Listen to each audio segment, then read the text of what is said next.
Conor Walker beats Pat McCormack in a fight that is probably the fight of the year, or is up there with one of the fights of the year, because it was thrilling from the opening bell to when it ended by a brutal Conor Walker knockout that sort of led to Pat McCormack almost falling out of the ring. But I mean, just a quick word on Conor Walker. He's been counted out a lot of times. He's been brought in at short notice, but he's always fought fought really well, and he's always dug deep and has always sort of managed to come alive in the latter rounds, and that's when he's gotten the most success. He's that 11th, that 12th round has always been his rounds. He's had a couple of good knockouts when it comes to 11 for 12, and it's testament to sort of his durability and also his fitness. There seems to be times throughout that fight where Conor Walker was almost just sort of coming into it.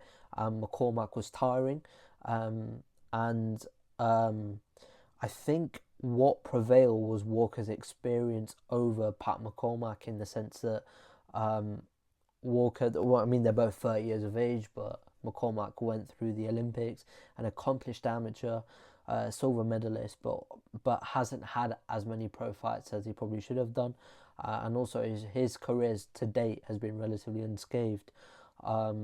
Whereas Conor Walker's been in some big battles, and it showed throughout the fight. I thought McCormack boxed well at times, but Walker was quite aggressive and was very impressive late on. Very impressive. His engine is something that needs to be studied, because that man can just keep going. And he got the victory in devastating fashion in the 11th for 12th round. Everyone was sort of saying that if the fight got past 6 or 7, it was Walker's to win, because he's been in those deep waters before, and he's come away victorious. But there's big fights for Conor Walker at the end. And just to end on this, I mean, he mentioned that there was no way he was going to lose that fight, because he was fighting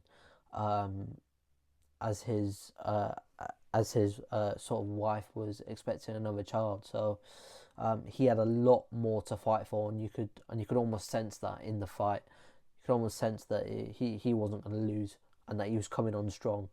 And in the end, he almost backed McCormack up on the ropes and forced a brutal knockout.